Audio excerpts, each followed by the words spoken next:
مسعود کے بیانات کے لیے مفتی صاحب کے آفیشیل چینل مفتی طارق مسعود سپیچز کو سبسکرائب کریں۔ یہ رکھ دیں، دیکھ لیا میں۔ الحمد للہ نحمدہ ونصلی علی رسولہ الکریم، اما بعد فاعوذ باللہ من الشیطان الرجیم، بسم اللہ الرحمن الرحیم۔ آواز بہت ہی کم ہے، تھوڑی بڑھا دیں آواز۔ اما بعد فاعوذ باللہ من الشیطان الرجیم، بسم اللہ الرحمن الرحیم۔ یا ایہا الذین آمنوا اطیعوا اللہ واطیعوا الرسول واولی الامر منکم۔ وقال تعالی وَإِذَا جَاءَهُمْ أَمْرٌ مِّنَ الْأَمْنِ أَوِ الْخَوْفِ أَذَاعُوا بِهِ وَلَوْ رَدُّوهُ إِلَى الرَّسُولِ وَإِلَى أُولِي الْأَمْرِ مِنْهُمْ لَعَلِمَهُ الَّذِينَ يَسْتَنبِطُونَهُ مِنْهُمْ۔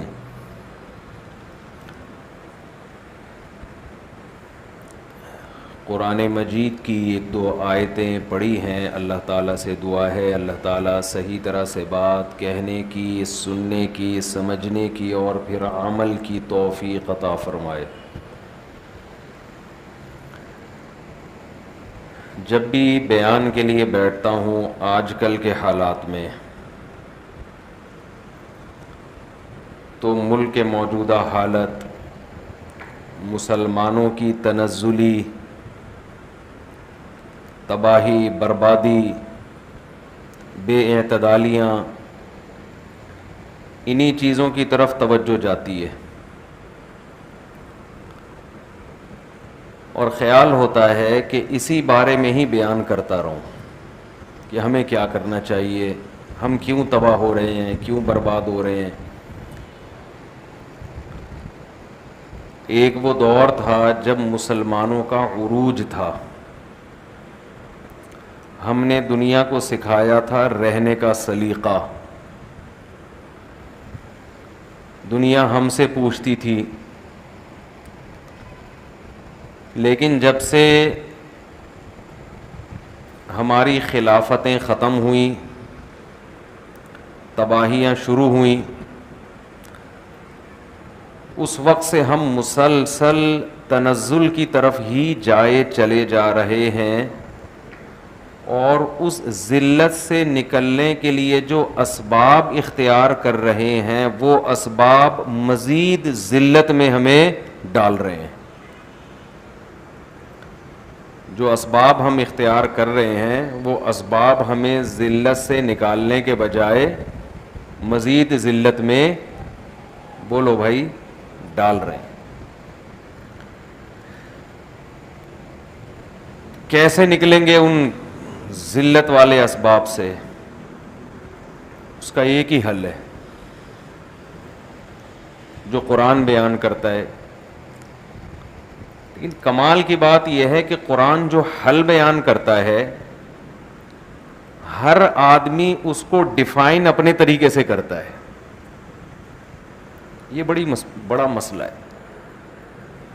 اس کو میں آسان زبان میں سمجھاتا ہوں، آپ کہیں گے پتہ نہیں کیا پیچیدہ بحث لے کے بیٹھ گئے ہیں آج آپ مفتی صاحب۔ مثال کے طور پر ہر آدمی اپنی ٹھڑک جو ہے نا، اپنی ٹھڑک جو اس کو جس کے خلاف بغض نکالنا ہوتا ہے، وہ اگر مذہبی ہوگا تو کہاں سے کرے گا؟ وہ قرآن و سنت کا لیبل لگا کے کرے گا۔ ہر فرقہ نیا فرقہ بنانے سے پہلے لیبل کس کا لگائے گا؟ بولو نا، قرآن کا، حدیث کا۔ قرآن تو فرقہ واریت ختم کرنے کے لیے تھا، لیکن فرقہ واریت پھیلائی کس سے جا رہی ہے؟ قرآن و سنت سے۔ جتنے نئے نئے فرقے آ رہے ہیں لیبل سب کا قرآن حدیث، اس کے علاوہ کوئی بات ہی نہیں کرتے۔ ہمارے ہر مسئلے کا حل قرآن میں جو موجودہ سیاسی حالات ہیں، ملک کی تنزلی، اسلام کا تنزل، اس میں ہمارے ہر مسئلے کا حل قرآن میں ہے۔ لیکن جو مسائل بگاڑ رہے ہیں وہ بھی حوالہ کہاں سے دیتے ہیں؟ بولو نا یار کیا ہو گیا بھائی. قرآن ہی سے پیش کریں گے حل آپ کے سامنے اور بیڑا غرق کر دیں گے. سمجھ رہے ہیں کیا کر دیں گے؟ بیڑا غرق. مسئلہ قرآن کا نہیں ہے, مسئلہ قرآن کی فہم کا ہے. قرآن کو سمجھا کس کھوپڑی کے ساتھ جا رہا ہے. جب آدمی کی کھوپڑی صحیح کام نہیں کر رہی ہوتی, معذرت کے ساتھ, آپ کے اتنے خوبصورت دماغ کو میں تعبیر کس سے کر رہا ہوں؟ کھوپڑی سے. مسئلہ سارا یہ ہے کہ ہر مسئلے کا حل ہے وَاعْتَصِمُوا بِحَبْلِ اللَّهِ جَمِيعًا. قرآن کہتا ہے اللہ کی رسی یعنی قرآن کو مضبوطی سے تھامو, سارے مسائل ختم ہو جائیں گے.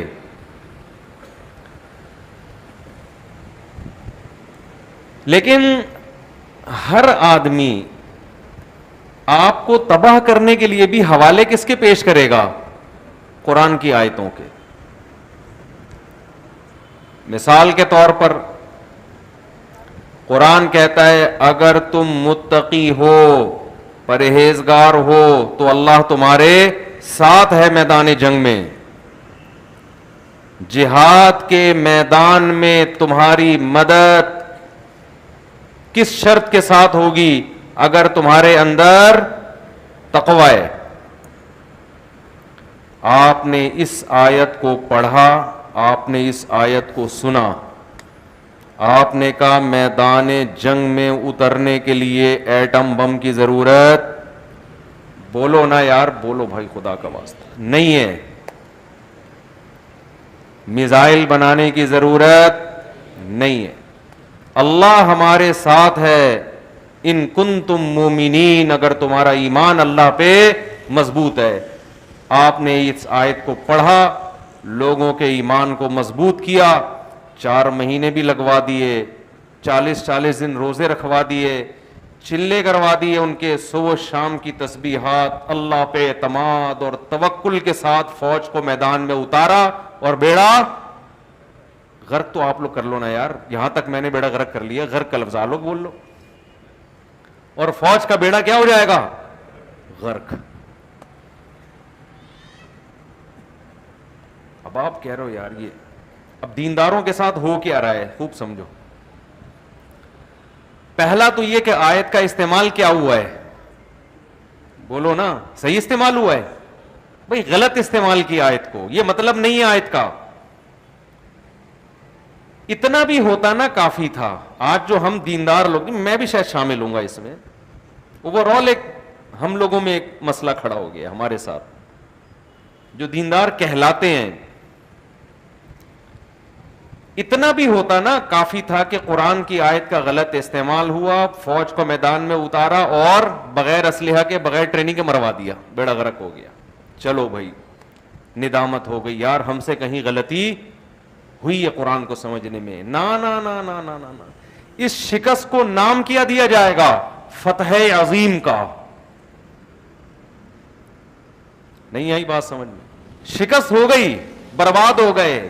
عقل مند لوگ کہہ رہے ہیں یار کہیں ہم سے فالٹ ہوا ہے قرآن کو سمجھنے میں, شکست ہو گئی ہے, مر گئے, بھاگ گئے. کہہ رہے ہیں شکست کہاں ہوئی ہے, اتنے لوگوں کو شہادت کا مرتبہ مل گیا. اللہ نیک لوگوں کو شہادت دیا کرتا ہے, اور آزمائشیں آئیں, ملک کے حالات کا بیڑا غرق ہو گیا. یہ تو کامیاب ہونے کی علامت ہے.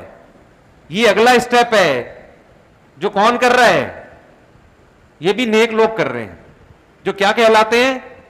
نیک. میں سمجھا پا رہا ہوں اپنی بات؟ میرا خیال ہے نہیں آ رہی بات سمجھ میں. اپنی غلطیوں پہ لیبل قرآن و سنت کا, اور اس سے بڑا جرم یہ کہ جب اس کی سزا ملتی ہے, اس سزا اور عذاب اور شکست پہ لیبل کس کا؟ فتح اور کامیابی کا. یہ پوری قوم کی بدحالی, الا ماشاءاللہ عقل مند لوگوں کے علاوہ, پوری قوم من حیث القوم اس ٹریک پر چل رہی ہے. اب آپ مجھے بتاؤ, کوئی عقل مند جو اس آیت کی یہ تفسیر کرے کہ اگر تم مومن ہو، اگر تم متقی ہو، اللہ تمہارے ساتھ ہے، اس کا مفہوم یہ بیان کر رہا ہے کہ اس کا مطلب یہ ہے کہ میدان جنگ میں لڑنے کے لیے ٹریننگ کی، تیاری کی، بم کی، میزائل کی بالکل بھی ضرورت نہیں ہے. یہ قرآن کو غلط بیان کر رہا ہے کہ نہیں کر رہا؟ 100% غلط بیان کر رہا ہے. صحیح بیان کیا ہوگا؟ صحیح بیان یہ ہوگا کہ بھئی ایمان میں اور تقوی میں جیسے گناہوں سے بچنا لازم ہے، ایسے ہی کامیابی کے وہ اسباب جو اللہ نے دنیا میں رکھے ہیں، وہ اسباب اختیار کرنا اسی تقوی میں داخل ہے. خدا نے آج تک اس قوم کی حالت نہیں بدلی، نہ ہو آپ جس کو اپنی حالت کے، نہ ہو جس کو خیال آپ اپنی حالت کے بدلنے کا. تو اللہ نے دار الاسباب ہے. یہ حضرت مولانا اشرف علی تھانوی رحمہ اللہ تعالی بہت بڑے مفکر گزرے اس امت کے، بہت بڑے مفکر. میں بہت حیران ہوتا تھا کہ نبی صلی اللہ علیہ وسلم نے مکہ میں 13 سال جہاد نہیں کیا. 13 سال کیا کیا ہے؟ صبر صبر صبر. ایسا ہی ہے نا؟ آپ لوگ تھوڑا جوش سے سنیں گے نا تو مجھے ذرا بولنے میں مزہ آئے گا. صبر کیا نا 13 سال تک، مارے کھائیں. حضرت بلال حبشی رضی اللہ تعالی عنہ کو گرم ریت پہ لٹایا گیا. خباب ابن ارت رضی اللہ تعالی عنہ آئے رسول اللہ صلی اللہ علیہ وسلم کے پاس. ان کا مالک ان کو گرم کوئلوں پہ لٹاتا تھا، ان کی پیپ اور خون سے وہ کوئلے بجھتے تھے، کھڈے پڑ گئے تھے کمر کے اندر. حضرت خباب ابن ارت نبی کے پاس آئے، عرض کیا یا رسول اللہ الا تستنصروا لنا، آپ اللہ سے ہمارے لیے مدد طلب کیوں نہیں کرتے؟ کس قدر مشکلات میں ہیں ہم. آپ نے فرمایا اللہ عن قریب مدد کرے گا، اور ایسی مدد آئے گی صنعاء سے حضر موت تک ایک عورت زیورات سے آراستہ ہو کر چلے گی، اسے کسی ڈاکو کا خوف نہیں ہوگا. ایسی مدد آئے گی. وَلَكِنَّكُمْ تَسْتَعْجِلُونَ، لیکن تم جلدی کر رہے ہو، مدد آنے میں ٹائم لگے گا. میں حیران ہوتا تھا بھائی جب یہ کچھ ہوا تو رسول اللہ صلی اللہ علیہ وسلم نے چند صحابہ کو حکم کیوں نہیں دیا کہ جا کے ان کے مالک کو پکڑو اور طبیعت سے دھو ڈالو اس کو؟ ہمیں کوئی ہمارا ملازم یا خادم آ کے بتائے میرے ساتھ یہ ظلم ہو رہا ہے، ہم اس کو صبر کا مشورہ دیں گے یا ہم جا کے انتقام لیں گے؟ بولو نا بھائی. انتقام لیں گے. بھائی جاؤ یار ایسی کی تیسی، میں آ رہا ہوں اپنا قبیلہ لے کے. اتنا بھی نہیں ہوتا بھائی، بہت ہو گیا یار. ٹھیک ہے 2 تھپڑ کسی نے لگا دیا، یہ کر چلتا ہے. یہ کیا کر دیا؟ نبی کیا کہہ رہے ہیں؟ بولو صبر. 13 سال تک صبر صبر صبر، یہاں تک کہ جب آپ کو یہ خطرہ ہوا کہ آپ ہی کو قتل کر دیا جائے گا تو بھائی نبی کو تو اللہ پہ توکل ہونا چاہیے تھا کہ مجھے کوئی قتل نہیں کر سکتا.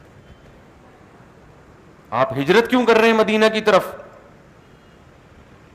حضرت ابو بکر کو لے کے آپ صلی اللہ علیہ وسلم مدینہ کی طرف ہجرت کرتے ہیں. اچھا چلو اللہ کے حکم سے مدینہ کی طرف ہجرت کر لی تو بھائی ہجرت کے لیے جو مدینہ کا راستہ ہے وہ سیدھا اختیار کیا جائے. لمبا چکر کاٹ کے کیوں جا رہے ہیں کہ دشمن کو یہ لگے کہ اس طرف جا رہے ہیں لیکن حقیقت میں آپ اس طرف جا رہے ہیں. کتنی تدبیریں اختیار کی جا رہی ہیں نا اپنی جان کو بچانے کی. پھر مدینہ منورہ پہنچنے کے بعد 10 سال کے بعد جا کے آپ صلی اللہ علیہ وسلم نے مکہ مکرمہ پہ حملہ کیا ہے. میں حیران ہوتا تھا کہ بھئی یہ کیا وجہ ہے. ہم سنتے تھے بھئی اصل میں صحابہ کا ایمان بنایا جا رہا تھا، ان کی ٹریننگ کی جا رہی تھی، لڑائی سے پہلے ان کو تیار کیا جا رہا تھا، ایمان بنایا جا رہا تھا. ہم سوچتے تھے یار صحابہ تو جس دن ایمان لاتے تھے اسی وقت ان کے ایمان کا لیول بہت اونچا. حضرت خباب ابن ارت, ان کا ایمان کا کتنا اونچا لیول ہوگا کہ گرم کوئلوں پہ لٹایا جا رہا ہے مگر ایمان سے پیچھے نہیں ہٹ رہے. حضرت بلال کا کتنا اونچا ایمان ہوگا کہ گرم ریت پہ لٹا کے سینے پہ پتھر رکھے جا رہے ہیں مگر اس وقت بھی احد احد کا نعرہ لگا رہے ہیں. ایسی کریم, ایسی جماعت دنیا میں کسی کو مل سکتی ہے؟ اس کے باوجود آپ صلی اللہ علیہ وسلم 13 سال صبر کے علاوہ کوئی اور تلقین نہیں کر رہے. میں بڑا حیران ہوتا تھا. مولانا اشرف علی تھانوی رحمۃ اللہ علیہ کے ایک ملفوظ نے یہ خدا ہمیشہ کے لیے حل کر دیا. فرمایا طاقت نہیں تھی لڑنے کی. اس کا جواب کیا دیا انہوں نے؟ بولو بھائی, طاقت نہیں. جب نہیں تھی تو صبر کیا, جب آ گئی تو لڑ لیے. 2 اور 2 4 کی طرح مسئلہ ہو گیا کہ نہیں ہو گیا؟ آج دین کو اتنا پیچیدہ بنایا ہوا ہے, اتنا مشکل بنایا ہوا ہے. اسلام کیا کہتا ہے اس بارے میں؟ لوگ پوچھتے ہیں اسلام کیا کہتا ہے. بھائی اسلام کہتا ہے جو گراؤنڈ ریئلٹی ہے اس کو دیکھ کے فیصلہ کر لو. اسلام وہی کہتا ہے جو گورا کہتا ہے. سمجھ میں آ رہی ہے نا بات؟ امریکہ پالیسیاں بناتا ہے گراؤنڈ ریئلٹی کو دیکھ کر بناتا ہے نا. کیا ہو گیا بھائی؟ پاکستان میں آیا, اس کا خیال گراؤنڈ ریئلٹی یہ کہہ رہی تھی تھوڑے سے لوگ ہیں ہم قبضہ کر لیں گے. آ کے اس نے جب 20 سال گھاس کھائی تو گراؤنڈ ریئلٹی یہ کہہ رہی تھی بھائی یہاں سے پتلی گلی سے نکل لو, جوش میں آنے کی ضرورت نہیں ہے. اس نے عافیت سمجھی, پتلی گلی سے نکل لیا. مسلمان گراؤنڈ ریئلٹی کو دیکھ کر بولو نہیں چلتا, کسی کام میں نہیں چل رہا یار. ایک کام ایسا ہو جو گراؤنڈ ریئلٹی کو دیکھ کے چل رہا ہو. ہر کام خوابوں پہ, بشارتوں پہ, بزرگوں کے ارشادات پہ, حضرت جی نے فرمایا تو کچھ نہ کچھ ہوگا. حضرت جی کی سٹیٹمنٹ تھی, حضرت دامت برکاتہم نے فرما دیا میڈیکل سائنس کا شعبہ ہے حضرت جی سے پوچھ رہا ہے, سیاست کا شعبہ ہے مولانا صاحب سے پوچھ رہا ہے, بیوروکریسی کے معاملات ہیں پوچھ کس سے رہا ہے؟ وکیل سے پوچھ رہا ہے. عدالت کی باتیں بیوروکریٹ سے پوچھ رہا ہے. قانون کی باتیں قانون دان سے پوچھنے کے بجائے مسجد کے مولوی صاحب سے پوچھ رہا ہے. فتویٰ لے رہا ہے ڈاکٹر سے طلاق کا, انجینئر سے.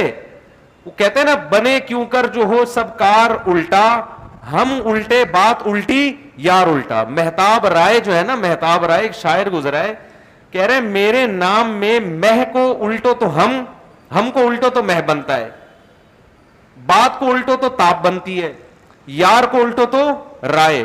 کہہ رہے میرا نام ایسا ہے کہ ہم بھی اس میں الٹے, بات بھی الٹی, اور یار بھی جو دوست ہے وہ بھی کیا ہے الٹا کر کے ہمارا نام وجود میں آتا ہے. تو کام بنے گا کیسے جب ساری چیزیں ہی الٹی ہیں؟ تو مسلمان اس وقت ترقی کے علاوہ میرے بھائی دنیا کا ہر کام کر لے,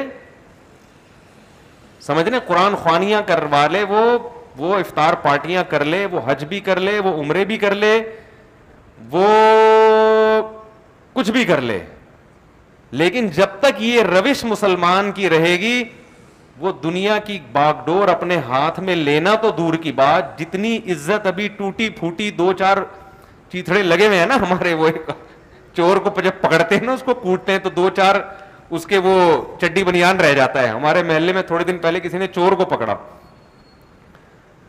چور تھا ڈاکو نہیں تھا, ڈاکو ہوتا تو میں ترس نہیں کھاتا اس کے اوپر. اب چور کو جب پکڑا, وہ کہیں انڈیکیٹر وغیرہ چرسی ہوتے ہیں نا, چورا رہا تھا. لڑکوں نے اتنا مارا, میں نے جا کے چھڑوایا اس کو. میں نے کہا یار یہ کوئی اسلحہ تو نہیں نکلا نا اس کی جیب سے, بس کافی ہے, اتنا کافی ہے, اتنا مار دیا. میں اس کو چھڑوا کے گیا, پھر پکڑ لیا, پھر اتنا مارا, پھر اتنا, مجھے ڈر تھا مر نہ جائے کہیں. پھر میں آیا, اس کو میں نے چھڑوایا. تو جب آخری دفعہ میں نے چھڑوایا نا تو اس کی چڈی مڈی پھٹ چکی تھی, شلوار تو پتہ نہیں کہاں غائب ہو گئی تھی, شکر ہے انڈر ویئر پہنا ہوا تھا اس نے, اور 2-4 چیتھڑے رہ گئے تھے اس کی جو شرٹ تھی نا, پینٹ اور شرٹ پہنی ہوئی تھی, وہ پینٹ بھی غائب اور شرٹ کے 2-4 چیتھڑے رہ گئے تھے اس کو میں نے کہا اب چھڑا کے, میں نے اس کو بائک پہ بٹھا کے دھکا دیا, میں نے کہا بھاگ جا ورنہ یہ لڑکے تو آپ کو بتائے. پھر تو میں نے ان کو سمجھایا اللہ کے بندو ڈاکو میں اور چور میں فرق کیا کرو. ڈاکو کو تو ٹھیک ہے جو مرضی کرو اس کے ساتھ اپنی ذمہ داری پہ, لیکن چور کو جب اتنے چترول لگ گئے تو کافی ہے, کہ مارنا تھوڑی ہے جان سے اس کو. تو وہ جو حلیہ ہے نا, جو 2-4 اسٹیکر اس کے اوپر باقی رہ گئے تھے, تو آج مسلمان کی جو من حیث القوم عزت ہے نا, عزت وہ اتنی رہ گئی ہے, 2-4 ٹکڑے باقی رہ گئے. اب اس میں مسئلہ ہمارے ساتھ یہ ہے, ہر محاذ پہ ناکام, ہر محاذ پہ. آپ کو یاد ہے علماء کا قتل ہونا شروع ہوا پاکستان میں, ایک شہید ہوا, عقل ہم سب کو آ جانی چاہیے تھی, سیکیورٹی کا مضبوط انتظام ہوتا, آئی عقل, بولو.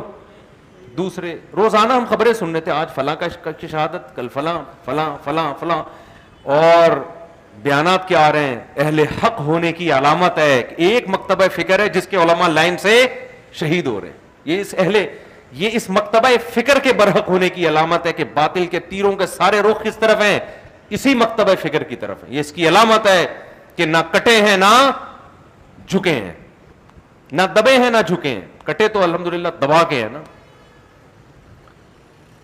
کٹتے جا رہے ہیں, شہید ہوتے جا رہے ہیں, شہید ہوتے جا رہے ہیں, شہید ہوتے جا رہے ہیں.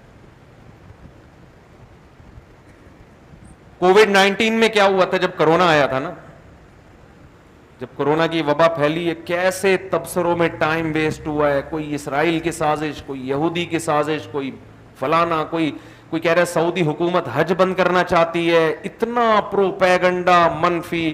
میں اس وقت دبئی ایئرپورٹ پہ تھا جب کووڈ-19 کرونا پھیلا ہے نا دنیا میں. میں آسٹریلیا سے آ رہا تھا کراچی, دبئی کی کنیکٹڈ فلائٹ تھی. دبئی میں اترا, میں نے دیکھا دبئی میں میرے علاوہ کوئی بھی نہیں, آخری بندہ شاید میں تھا. پورا ایئرپورٹ بند, اور دبئی میں جو جہازوں کی کمپنیاں تھیں ان کا بیڑا غرق, کروڑوں اربوں روپے ڈوب گئے, ان کے برباد ہو گئے. اور آپ کے یونیورسٹی کے کراچی کے ایک بہت بڑے پروفیسر, نام لوں گا آپ حیران ہو جائیں گے, جو ریسرچ سینٹر میں ہوتے ہیں, جن کا کام ہی کیا ہے تحقیق, اتنی بڑی ان کی داڑھی, تہجد گزار بھی ہوں گے انشاءاللہ, نام لینا رہ گیا وہ نہیں لوں گا میں, وہ پھر غصہ کریں گے یار ہم اس طرح بےزتی کر رہے ہیں ہماری. آپ کے ریسرچ سینٹر کے ایک اسکالر ہیں, مذہبی بھی ہیں اور دنیاوی تعلیم بھی ہے, ان کا پورا بیان آیا واٹس ایپ پہ شیئر ہوا کہ صرف مسجدیں بند کیوں ہو رہی ہیں, بند کرو تو سینما گھروں کو بند کرو, بند کرو, یہ یہودیوں کی سازش ہے, اور صرف مسجدوں کو فوکس کیا جا رہا ہے. تو میں نے کہا یہاں تو پورا دبئی کا ایئرپورٹ بند ہے اور مسجدیں کیا ہیں, فی الحال کھلی ہوئی ہیں. مسجدیں فی الحال کھلی ہوئی ہیں, ایئرپورٹ کیا ہیں. آپ بتاؤ, جب کسی داڑھی والے کی طرف سے یہ اسٹیٹمنٹ جو ریسرچ سینٹر میں ہو, جب لبرل لوگ یہ تحقیق پڑھیں گے تو وہ کیا کہیں گے کہ یہ مذہب کا غلط استعمال ہو رہا ہے کہ نہیں ہو رہا. بولو نا بھائی کیا ہو گیا, یہ مذہب کو غلط جگہ استعمال کیا جا رہا ہے کہ نہیں کیا جا رہا. بالکل گراؤنڈ ریئلٹی کے خلاف. آپ یونیورسٹی کے, میں یونیورسٹی کا نام بھی نہیں بتا رہا کون سی یونیورسٹی, سمجھ جائیں گے. آپ ایک بہت بڑی ملک کی یونیورسٹی کے چانسلر ہو, آپ ریسرچ سینٹر میں بیٹھتے ہو, آپ اتنی غیر ذمہ دارانہ حرکت اور آپ کے اسٹیٹمنٹ اور آپ کے بیان کو ملکی سطح پہ دیکھا جاتا ہے, اور آپ یہ تحقیق کر رہے ہو, آپ یہ لوگوں میں رپورٹ پیش کر رہے ہو کہ یہ یہودیوں کی سازش ہے جس کا مقصد حرم کو حاجیوں سے روکنا اور مسجدوں کو بند کرنا. یہ سینما گھر کیوں نہیں بند کر رہے, اور یہ ایئرپورٹ کیوں نہیں بند کر رہے.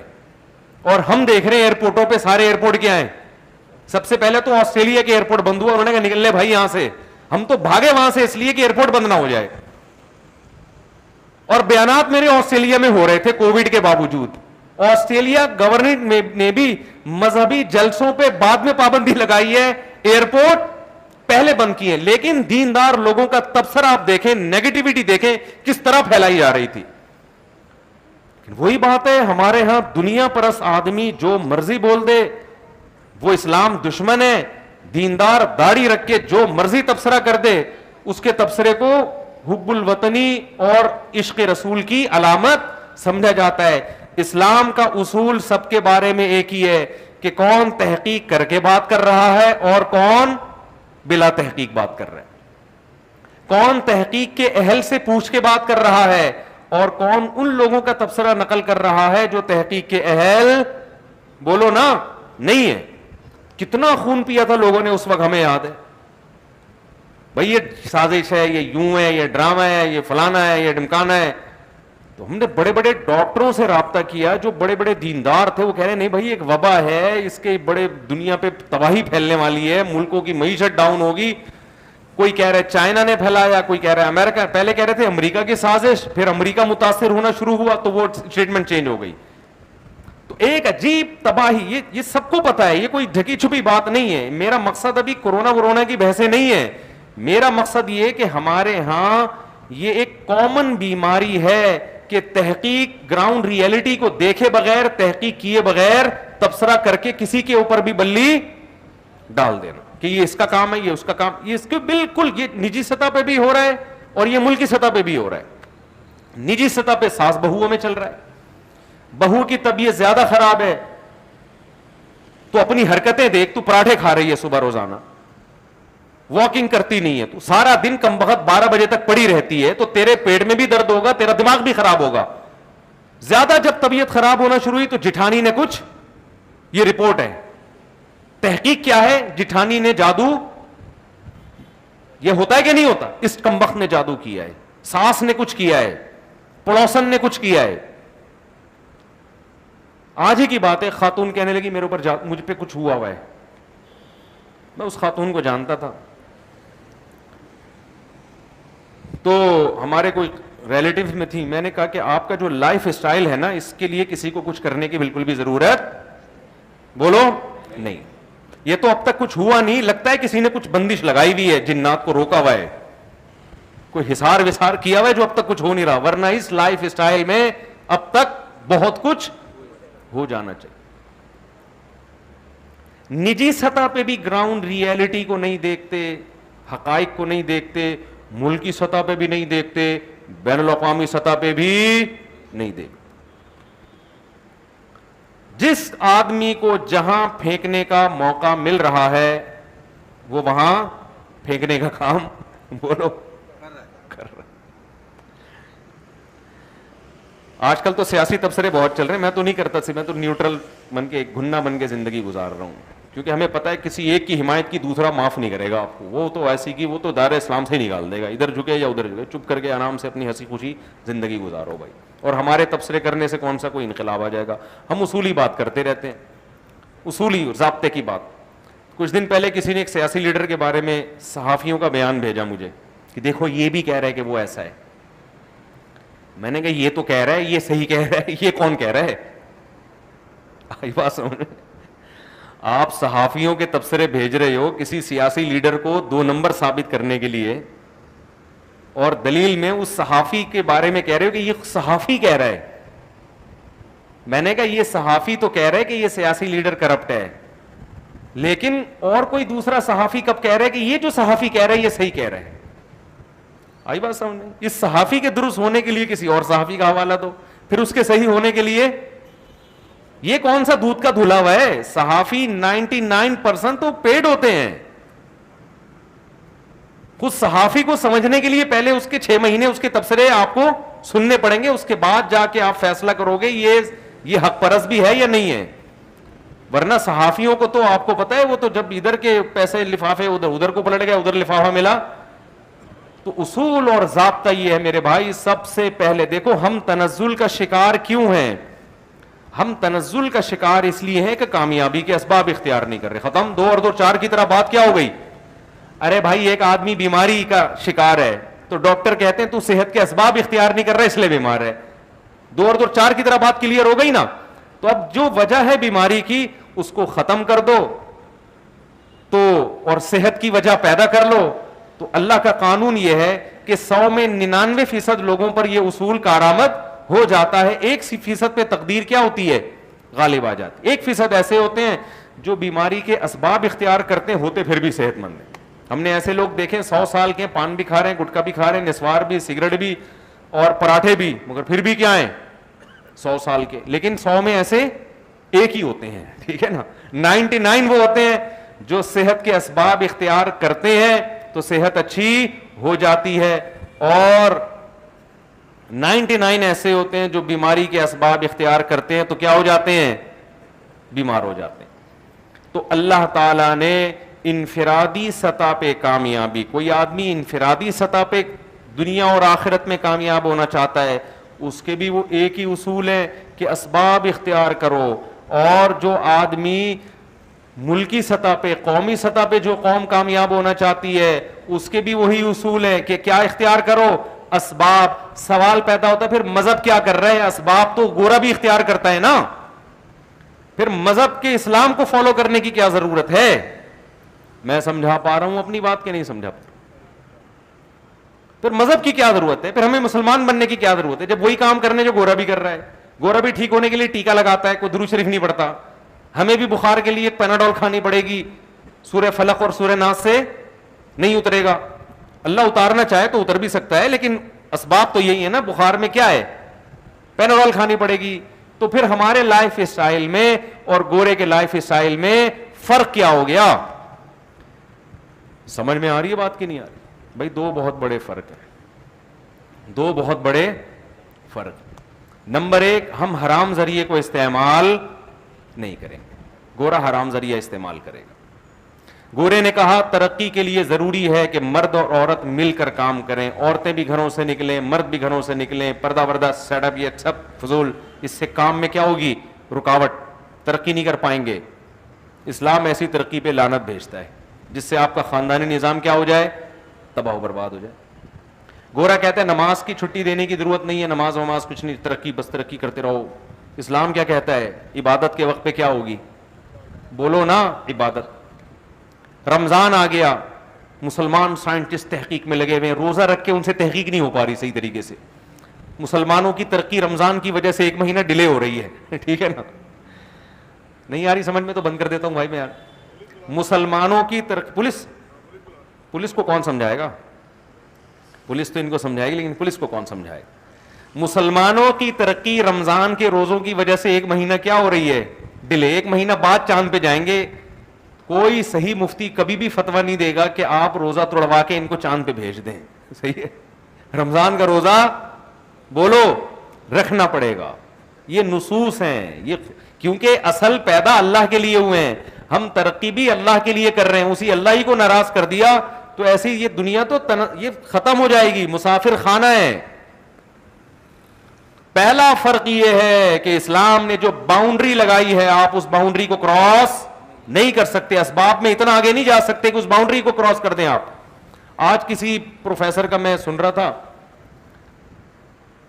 وہ جناب داڑھی، انہوں نے کہا کہ میں کہیں دینی بیان کے لیے گیا تو میری چھوٹی چھوٹی داڑھی پہ لوگوں کو اعتراض ہوا کہ ان کی تو اتنی سی داڑھی ہے، تو آپ کیا ہمیں بیان کریں گے؟ آپ نے تو خود داڑھی نہیں رکھی ہوئی. تو محترم نے نا بڑی کچھ انگلش اردو ملا کے بڑی نفیس سی، جب لوگوں کے پاس دلائل نہیں ہوتے نا تو اسٹائل بنانے کی کوشش شروع کر دیتے ہیں.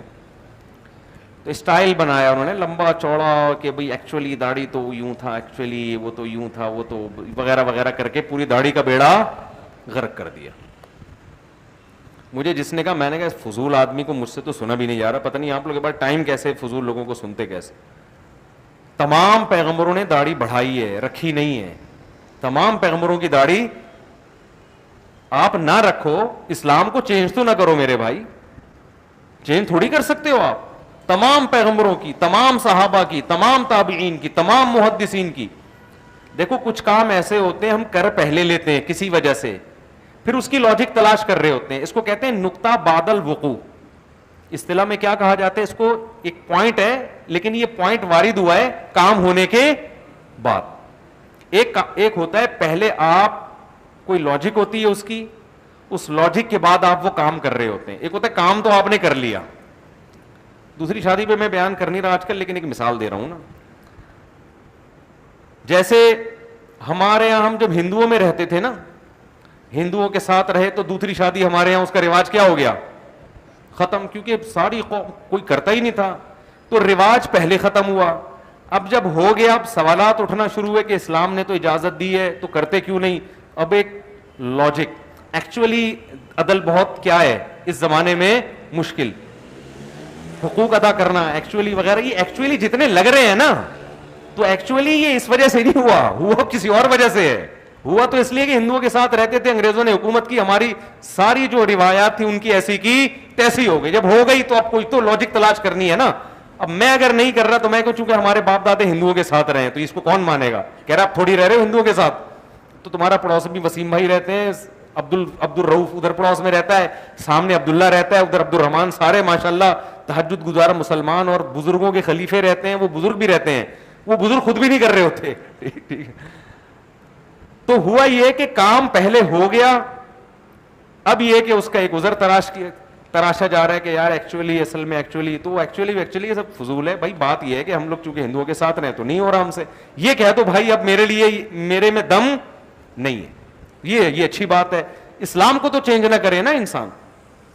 تو بعض لوگ کیا کرتے ہیں, وہ چاہتے ہیں کہ ہم پہ مذہب کا لیبل بھی لگا رہے, ہم مذہبی رہنما بھی بنے رہیں, لوگوں کو گائیڈ بھی کرتے رہیں, لیکن جب ان کی پریکٹیکل لائف کو لوگ دیکھتے ہیں تو اس لائف میں مذہب نظر نہیں آتا.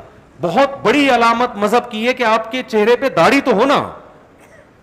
بھائی کوئی سوال کر سکتا ہے یار تمہیں پیغمبر صلی اللہ علیہ وسلم کے چہرے سے اتنی بھی مناسبت نہیں ہے جو کام تمام پیغمبروں نے کیا, تو ہونا یہ چاہیے تھا بھائی میں کیا ہوں, گنہگار مسلمان, دعا کرو اللہ توفیق دے دے, یہ ہونا چاہیے تھا نا.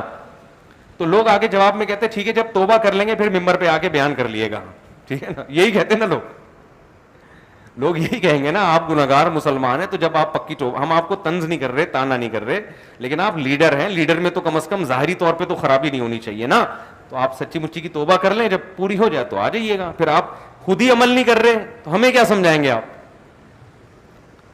تو اب کیا کرتے ہیں, انہوں نے پورے دین کا حلیہ بگاڑنا شروع. ایکچولی اس دور میں تو وہ کلچر تھا, ایکچولی داڑھی میں اسلام تھوڑی رکھا ہوا ہے. بھائی داڑھی میں اسلام نہیں ہے, اسلام میں تو داڑھی ہے نا. ہم کب کہہ رہے ہیں پورا اسلام داڑھی میں, تو آپ اپنے آپ کو مان تو لو کہ یار میں غلطی کر رہا ہوں.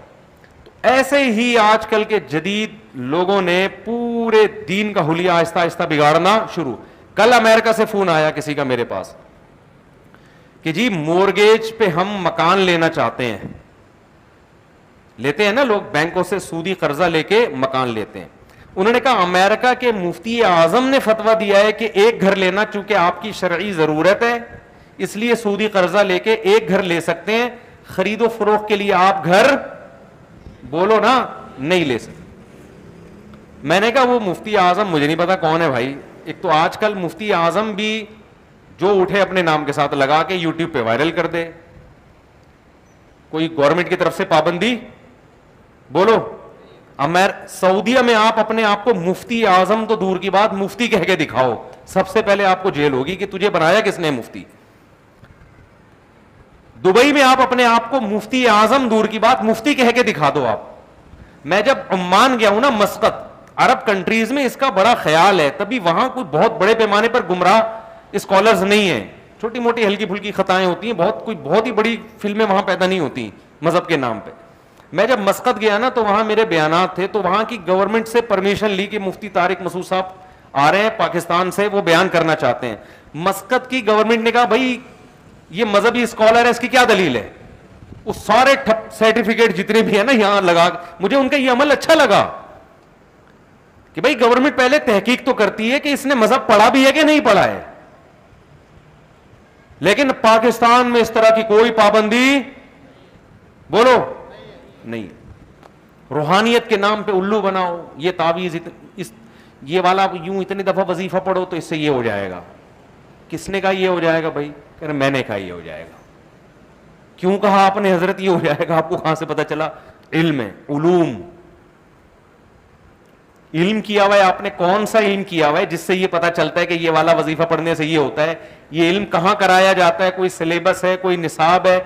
یہ علم کی باتیں یہ تمہیں سمجھ میں نہیں آئیں گی حضرت. یہ گمراہی کی باتیں اس لیے مجھے کیا کسی کی بھی سمجھ میں نہیں آئیں گی. یہ آپ اور آپ کے اندھے مقلد ہی کی سمجھ میں آئیں گی, کسی بھی کھوپڑی رکھنے والے آدمی کی سمجھ میں یہ باتیں نہیں آئیں گی. اللہ کا بڑا فضل ہوا, پرسوں چغتائی صاحب کو کسی نے 30,000 بھیجنے تھے, غلطی سے میرے اکاؤنٹ میں بھیج دیے اس نے. کون چغتائی یہ میں نہیں بتا رہا آپ. اس کا فون آیا حضرت میں نے آپ کے اکاؤنٹ میں غلطی سے 30,000 ڈال دیے, پہلے 20 تھے اب پتا چلا 30 ہے. تو میں سمجھا آپ وہ ہیں تعویذ, وہ سمجھا کہ میں نے تعویذ دیا اس کو. تو مجھے پتا چلا کہ یہ تعویذ والے ماشاء اللہ کیسے نوٹ چھاپ رہے ہیں. خیر ہم نے تو اس کو 30,000 واپس کر دیے. کیا لکھ کے دیا ہوگا بھائی؟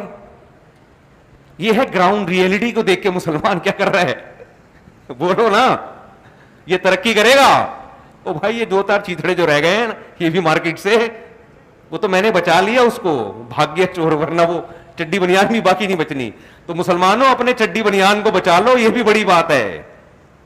جب تک آپ کے درمیان روحانی عاملین موجود ہیں, جب تک آپ کو گراؤنڈ ریئلٹی سے ہٹانے والے لوگ موجود ہیں, جب تک مذہب کی غلط تشریح کرنے والے لوگ موجود ہیں, مذہب کا غلط استعمال, تو اس وقت تک میرے بھائی ہم ترقی نہیں کر سکتے, ہم اس تنزل سے نہیں نکل سکتے.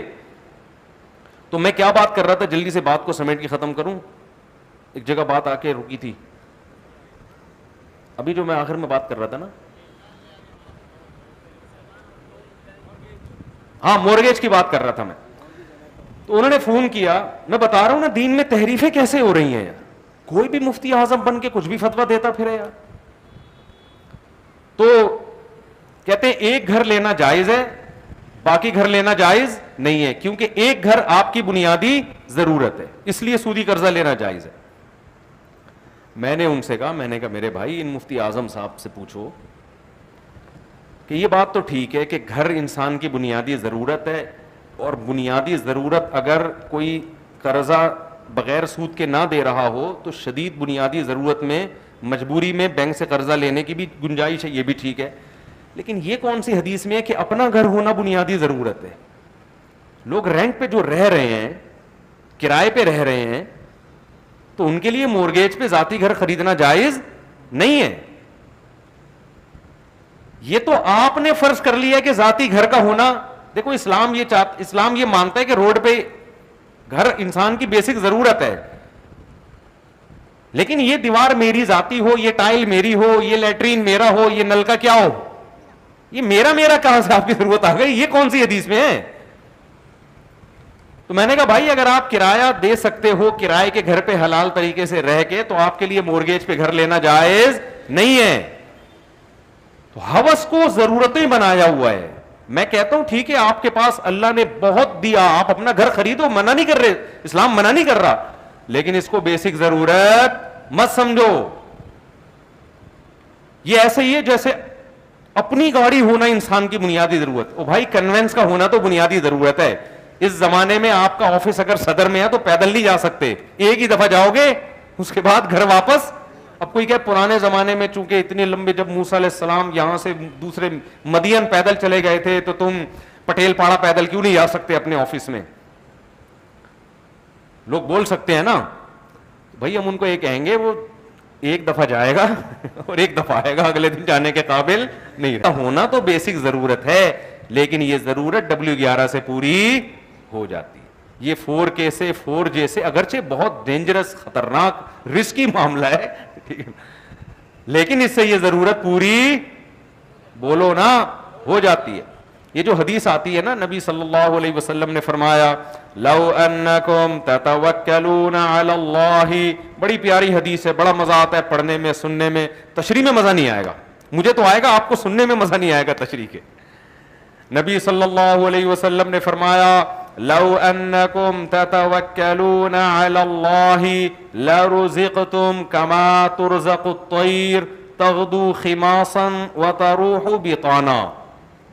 آپ صلی اللہ علیہ وسلم نے فرمایا اگر تم اللہ پہ ایسے توکل کرو جیسے توکل کرنے کا حق ہے. مجھے یاد دلائیے گا, میں 2 فرق بتانے تھے کہ کافر میں اور مسلمان میں فرق کیا ہوتا ہے. اسباب وہ بھی اختیار کرتے ہیں اور اسباب ہم بھی, تو پھر ان میں اور ہم میں فرق کیا؟ ایک میں نے بتا دیا, دوسرا رہ نہ جائے. تو آپ صلی اللہ علیہ وسلم نے فرمایا اگر تم اللہ پہ ایسے توکل کرو جیسے توکل کرنے کا حق ہے, تمہیں ایسے رزق ملے گا جیسے پرندوں کو ملتا ہے. صبح خالی پیٹ نکلتے ہیں اور شام کو بھرے ہوئے پیٹ لوٹتے ہیں. آئی بات سمجھ میں؟ ان کو جیسے ان کی ضرورتیں پوری ہوتی ہیں, تمہاری بھی کیا ہوں گی؟ پوری. لوگ یہ حدیث سن کے بڑے خوش ہو جاتے ہیں, یار اللہ پہ توکل کرنا چاہیے, گاڑی بھی آ جائے گی ہے بھائی, لینڈ کروزر بھی آ جائے گی, کیونکہ حدیث میں آتا ہے. اب پرندے کو تو ضرورت نہیں نا لینڈ کروزر کی, اس لیے اس کا تذکرہ نہیں آ رہا. ہماری تو بنیادی ضرورت لینڈ کروزر بھی ہے, ہماری بنیادی ضرورت 4 شادیاں بھی ہے, ہماری بنیادی ضرورت جو ہے وہ بزنس بھی ہے, اور یہ بھی ہے اور وہ بھی ہے. تو ہم اللہ پہ توکل کریں گے تو ساری چیزیں ہمیں کیا ہو جائیں گی, مل جائیں گی. تو یہ تشریح نہیں ہے. تشریح یہی ہے کہ پرندہ اپنی طبعی لائف پوری کر کے جاتا ہے, اس کی ساری بیسک ضرورتیں بولو پوری ہوتی ہیں, جبکہ نظر نہیں آ رہی ہوتی, نظر نہیں آ رہی ہے. پرندہ جب صبح گھونسلے سے اڑتا ہے, اس کو کتنا باجرہ چاہیے, اس کو تو پوری ایک فیڈ ہے اس کی, اتنے پروٹین چاہیے, اتنا کیلشیم چاہیے. کہیں بھی باجرہ دانہ نظر نہیں آ رہا ہوتا. وہ صبح جاتا ہے, کبھی کہیں کچھ کبھی کہیں کچھ, ہوتے ہوتے جب شام کو آتا ہے نا, اس کا پوٹا طبیعت سے کیا ہوتا ہے, بھرا ہوا ہوتا ہے. پھر کیا ہوتا ہے, جب پرندہ بالغ ہوتا ہے اور اس کی مادہ بالغ ہوتی ہے تو ان میں ڈیزائرز پیدا ہوتی ہیں. وہ ڈیزائرز بھی اللہ پوری کرنے کا انتظام, بولو نا, نر کے لیے مادہ کا, مادہ کے لیے نر کا انتظام. پیر بھی مل جاتا ہے, ان کو رشتے بھی تلاش کرنے میں استخارے نکالنے کی ضرورت پیش نہیں آتی, تعویذ گنڈوں کی ضرورت, چمونی آپا کی مدد لینے کی ضرورت پیش نہیں آتی, یا مدد لے بھی لیں تو ہو جاتا ہے. یہ جو کمارے چھڑے چھاٹ کہتے ہیں نا, ہوتی نہیں ہو بھائی, تمہارے اپنا معیار بہت اونچا ہے, تمہارا اپنا معیار ایسا ہے کہ تم دکان پکوڑوں کی اور باتیں کیا ہے, کروڑوں کی. دنیا کو مسافر خانہ سمجھو گے تو ہو جائے گی, سمجھتے ہی نہیں ہو نا تم دنیا کو مسافر خانہ. تو پرندوں کی پیئرنگ کا انتظام بھی کیا ہوتا ہے, ہو جاتا ہے. اب ان کی پیئرنگ ہوتی ہے, انڈوں کا ٹائم آتا ہے. اب پرندے کو سوٹیبل جگہ چاہیے. چڑیا اور چڑی کی مثال ہم لے لیتے ہیں, ان کو ایک سوٹیبل جگہ چاہیے جہاں وہ عزت کے ساتھ سانپ سے, چیلوں سے, کووں سے اپنے بچوں کو بچائیں, اور ٹیمپریچر بھی اس جگہ کا صحیح ہو, اتنی شدید گرمی بھی نہ ہو کہ گرمی سے مر جائیں, ایسی ٹھنڈ بھی نہ ہو کہ ٹھنڈ سے ہلاک ہو جائیں. یہ انتظام ہوتا ہے کہ نہیں ہوتا؟ اللہ ماشاء اللہ کہیں اللہ کی مرضی نہ ہو تو ایک الگ بات ہے. نارملی یہ انتظام کیا ہوتا ہے, حالانکہ نظر کچھ بھی نہیں آ رہا. سوال پیدا ہوتا ہے یہ چڑا چڑی بنائیں گے کیسے, انہوں نے تو نہ کوئی انجینئرنگ کا کورس کیا, یہ گھونسلہ بنائیں گے کیسے, کہاں بنائیں گے؟ اللہ ان کو جگہ بھی دکھا دیتا ہے اور تنکوں کو جوڑنے کا طریقہ بھی سکھا دیتا ہے. وہ طریقہ سکھاتا ہے جو ان کے بچوں کے لیے سب سے زیادہ سوٹیبل ہو, اس سے زیادہ سوٹیبل ہو نہیں سکتا, ایسا طریقہ سکھا دیتا ہے ان کو. اب کیا ہوتا ہے, یہ انڈے دیتے ہیں, اس پہ بیٹھتے ہیں. اب ان کی ذمہ داری بڑھ گئی. پہلے ان کو ایک بندے کا خوراک چاہیے تھی, اب ان کو بچوں کے لیے بھی دانا چاہیے کہ نہیں چاہیے. اب چڑوں کے جو فیملی پلاننگ والے ہیں, چڑوں کے, وہ آ کے ان کو سمجھاتے کہ تم سارا دن دانا پانی لے کے اس غربت مہنگائی کے دور میں, جب ڈالر 200 روپے جا چکا ہے, تم اس غربت مہنگائی کے دور میں کس ٹینشن سے تم نے اپنا پیٹ بھرا ہے. اب تم ان 12 انڈوں سے 12 چوزے نکال کے ان کا پیٹ بھرو گے, تمہارا دماغ خراب ہے.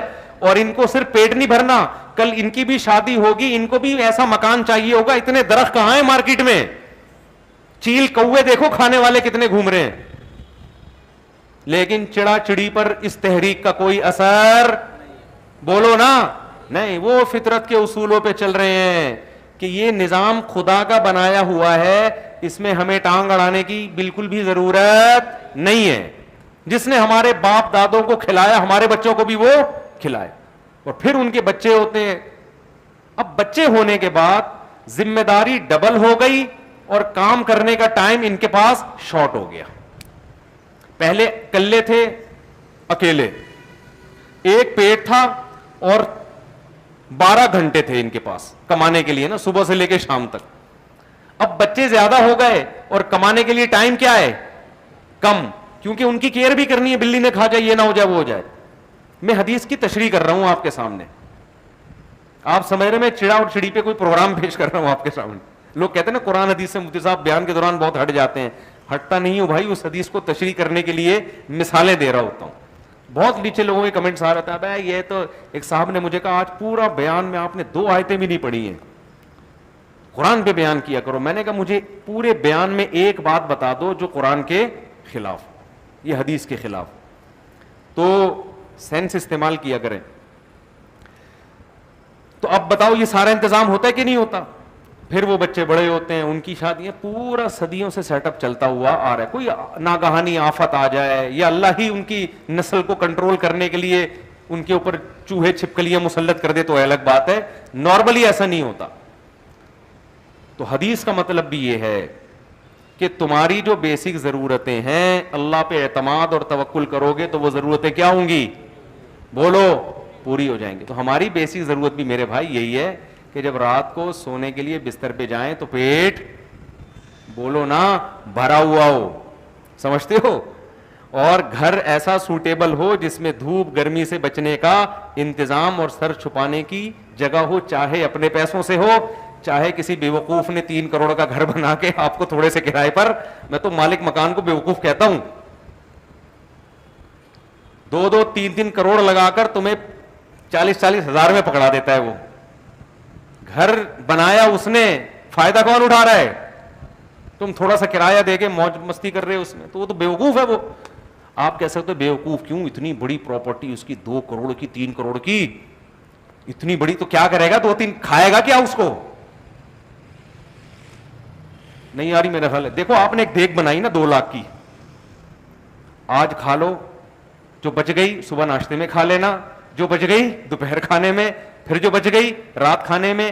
1 ہفتہ نہیں, 1 مہینہ نہیں, 2 مہینے میں پوری دیگ آپ کھا کے بولو استعمال کر لو. دیگ کا کام کیا ہے, کھانے کا استعمال کیا ہے, پیٹ میں جانا. تو کھانا جتنا مرضی بنا لو, ایک نہ ایک دن بالآخر آخری لقمہ کھا کے آپ کیا کر لو گے, ختم. یہ کھانے کا استعمال. مکان کا استعمال کیا ہے, رہنا. نہیں آئی بات سمجھ میں, آپ نے 3 کروڑ کا مکان بنا کے اس میں جو موٹے موٹے سریے ڈال دیے, آپ کی ہڈیوں کا سریا بہت تیزی سے زنگ کھا رہا ہے, آپ کو اس میں اتنا رہنا نصیب نہیں ہوتا. دیکھ تیار آپ کرتے ہو, کھاتا کوئی اور ہے. اتنا زیادہ اپنا اپنا اپنا میرا مکان, یہ مسافر خانہ جو لوگ دنیا کو سمجھتے ہیں ان پہ یہ چیزیں سوٹ بولو نہیں کرتی. میں تبھی کہتا ہوں اگر آپ کو پیسہ بچانا ہے نا بزنس کے لیے تو پلاٹ خرید کے بیچ دیا کرو, مکان کرائے پہ ہی رہو. اچھا ہے, مکان کس پہ رہا کرو, کرائے پر. دوسرے کی انویسٹمنٹ سے فائدہ اٹھاؤ یار. اس نے اتنا اچھا گھر بنا دیا اور ویسے بھی 5 سال میں اس کے گھر کا بیڑا غرق کرنا ہے آپ نے, تو کیوں اپنا اچھا گھر بنا کے کسی اور سے بیڑا غرق کروا رہے ہو. آپ کو پتہ ہے نا کرایہ دار کیسا بیڑا غرق کرتے ہیں گھر کا. آپ اس خوش فہمی میں ہوتے مجھے 40,000 50,000 کرایہ دے رہے ہو, بھائی جب یہ جائے گا نا 5-10 سال کے بعد, جو ریپیئرنگ ہوگی نا اس کی, اس میں آپ کی آنتیں ہل جائیں گی. تو خیر یہ تو ایک الگ ٹاپک ہے, یہ میرا بھی ٹاپک نہیں تھا بیان کا. تو میرا مقصد تو یہ, اگر پراپرٹی خرید کے بیچنا ہے تو مکان خرید کے بیچ دو, اپنا مکان بناؤ اس نیت سے جہاں اچھے پیسے لگیں گے کسی کو پہنا دیں گے ہم فوراً, ٹھیک ہے نا. رہنا وہنا نہیں ہے بھائی, مسافر خانہ ہے, موو ٹریولنگ کرنا ہے, ایک دن جنازہ اٹھے گا قبرستان میں چلے جائیں گے, تو کیا رہنا وہنا, یہ دیواروں اینٹوں سے دل لگانے کا بالکل بھی نہیں ہے.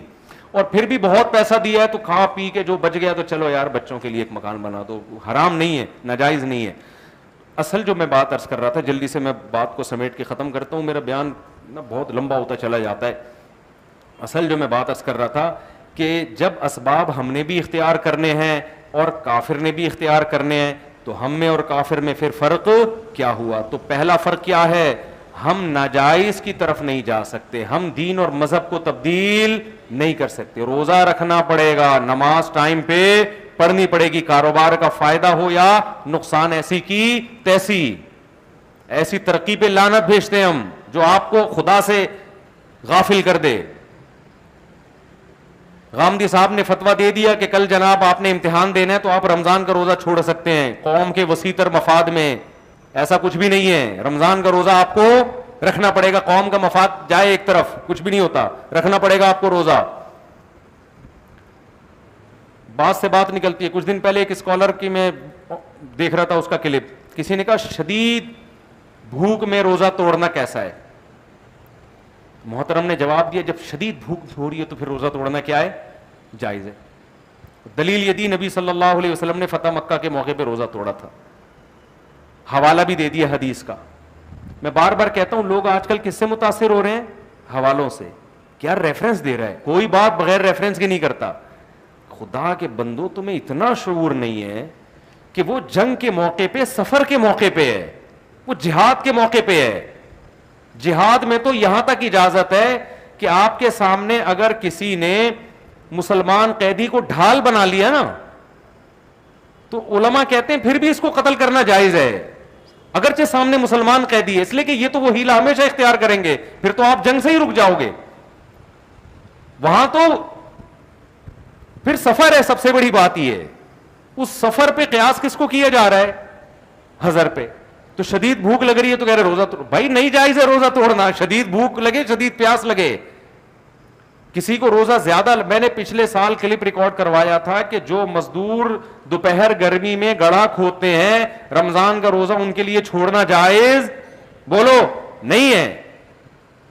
اس پہ اتنا لوگوں نے تبصرہ کیا, اس مفتی کو دیکھو, اس کے ہاتھ میں ذرا پھوڑا پکڑاؤ, اس کو گرمی میں کنواں کھودنے پہ لگاؤ, پھر ہم دیکھتے ہیں کہ یہ کیسے فتویٰ دیتا ہے. پھر یہ بھی فتویٰ دے گا کہ توڑنا کیا ہے, جائز ہے. شاید میں فتویٰ دے دوں کہ توڑنا جائز ہے, لیکن اس فتوے کا شرعی اعتبار نہیں ہوگا, کیونکہ یہ فتویٰ پیاس سے متاثر ہو کے دے رہا ہوں گا میں. یہ تو خود اس کی علامت ہوگی مفتی غلط فتویٰ دے رہا ہے, اس کو بہت سخت پیاس لگ رہی ہے تو اس کا فتویٰ کیا ہو گیا ہے. بولو نا, مفتی بھی تو صحیح بات اسی وقت کرے گا نا جب خود عذاب میں نہ آیا وہ. انشاءاللہ میں پھر بھی فتویٰ نہیں دوں گا میں, لیکن ایک مثال دے رہا ہوں کہ آج جو ہے نا قرآن اور حدیث کی نصوص کو ہر آدمی نے قرآنی آیت کو اپنے اوپر فٹ کر کر کے اپنی مرضی پہ وہ کر رہا ہے. بھائی مزدور کی کون سی آپ نے آیت سے نکال لیا کہ مزدور روزہ چھوڑ سکتا ہے؟ آپ یہ کہہ سکتے ہیں اسے روزہ بہت زیادہ لگتا ہے, تو روزہ تو میرے بھائی کسی کو بالکل بھی نہیں لگتا اور کسی کو بہت زیادہ. جو لوگ ناروے میں برف میں 4 گھنٹے کا روزہ رکھیں گے سردیوں میں, ان کے روزے میں اور جو 18 گھنٹے کے ریگستانوں میں روزہ رکھیں گے, زمین آسمان کا فرق ہوگا کہ نہیں ہوگا؟ لیکن سزا دونوں کی ایک جیسی ہے. جو شدید گرمی کا روزہ توڑے گا اس کو بھی 60 روزے, جو 4 گھنٹے کا دن ہو اور سردی ہو اس میں روزہ توڑے گا اس کی بھی کتنی سزا ہے بولو؟ 60 روزے. ہاں شریعت میں اصول یہ ہے کہ اگر کوئی بے ہوش ہونے لگے, مرنے لگے, تو موت سے بچنے کے لیے, بیماری سے بچنے کے لیے روزہ توڑنا جائز ہے. اس میں چاہے وہ مزدور ہو یا وہ گھر میں ایئر کنڈیشن میں آرام سے بیٹھا ہوا ہو, اس میں مزدور اور عام آدمی کا فرق نہیں ہے. تو آج اس نئے فتووں نے کیا کیا ہے, رمضان میں مزدوروں سے روزے چھڑوا دیے. رمضان میں مزدوروں سے بولو روزے چھڑوا دیے.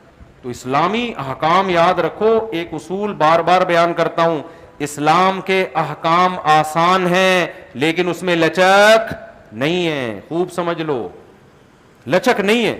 دیکھو اسلام نے آرڈر دیا کہ نماز سے پہلے وضو کرنا ہے, اور اللہ نے بتایا 4 اعضاء دھونے ہیں, چہرہ جو 4 فرض ہیں, بازو اور ٹخنوں تک پاؤں, یہ حکم دے دیا نا. اب آپ کہیں کہ یار میں ساری زندگی تو وضو کرتا آیا ہوں, آج میں عشاء کی نماز پڑھ رہا ہوں, میں نے وضو بھی پورا کر لیا, تھوڑا سا ٹخنا تھوڑا سا خشک رہ گیا ہے معمولی سا, تو چلو ساری زندگی تو پورا ہی وضو کیا ہے اور اب میں عشاء کی نماز پڑھ رہا ہوں تو ٹخنا تھوڑا سا خشک رہ گیا ہے, ایسا بھی نہیں پورا پاؤں نہیں دھویا, تو چلو اتنا کیا ہے مارکیٹ میں بولو چلتا ہے, اتنا چلتا ہے یار, اللہ بہت غفور رحیم ہے, اس پہ تھوڑی میری نا نا نا نا. حدیث میں آتا ہے ویل للعقاب من النار, کسی کی ذرا سی ایڑی وضو میں خشک رہ گئی تو اس پہ جہنم کی آگ سے اللہ جلائے گا اس کو. اس لیے کہ جب وضو کا حکم دے دیا تو اٹ مینز وضو بولو نا کرنا ہے. جب کہہ دیا کہ 4 اعضاء دھونے ہیں تو اس کا مطلب چاروں پورے پورے دھونے, اس میں ایک بال 1 انچ کا کوئی فرق نہیں ہے.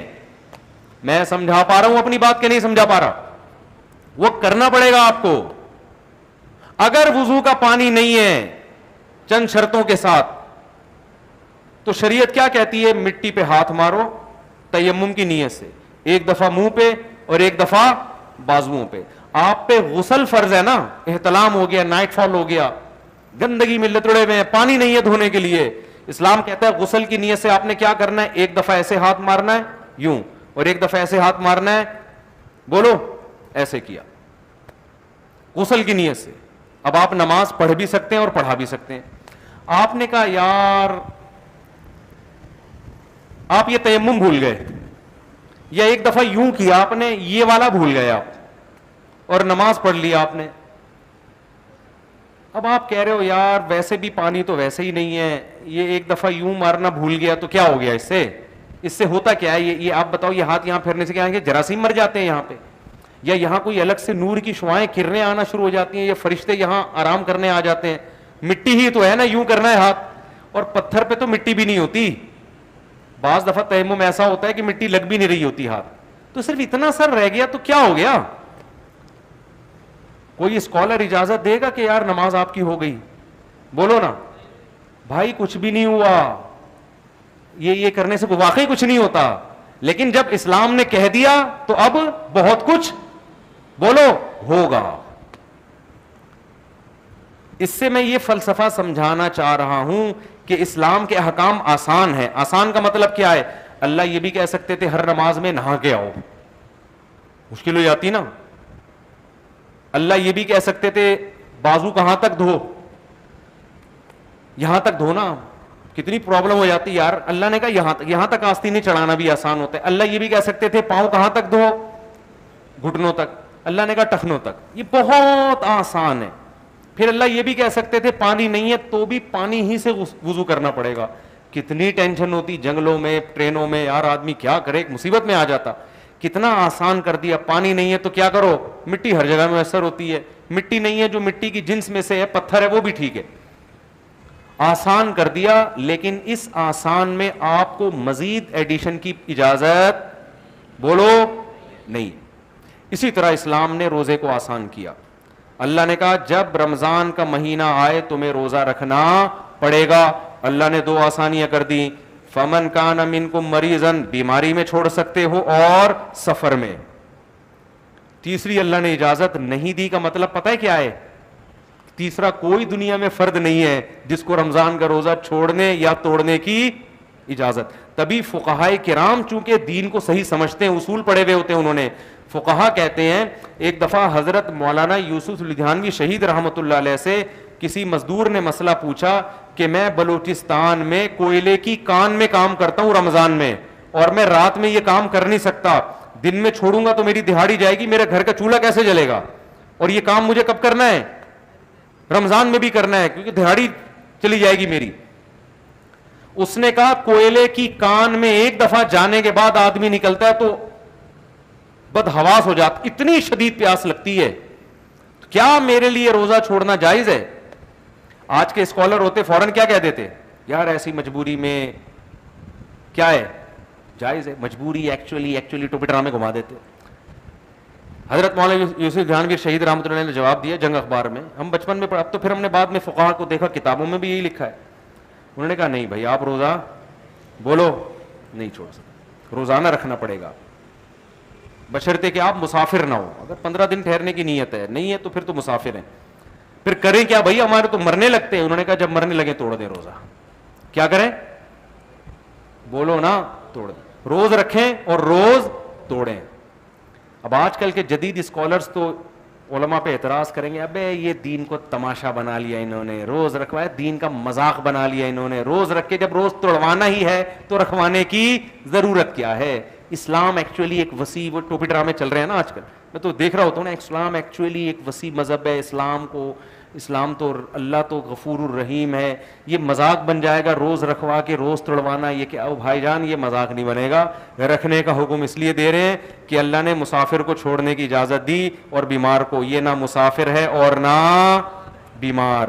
اور رہا یہ مسئلہ جب ناقابل برداشت کا مطلب نہیں پیاس برداشت نہیں ہو رہی, اتنی کہ اب خطرہ ہے کہ بے ہوش نہ ہو جاؤں, شوگر لیول کہیں ڈاؤن ہو گیا, مر نہ جائے, کچھ ایسا مسئلہ نہ ہو جائے, جہاں ذرا سا یہ خطرہ ہو فوراً کیا کرے گا, نہ صرف جائز بلکہ توڑنا واجب ہے. نہیں توڑے گا گناہگار ہوگا.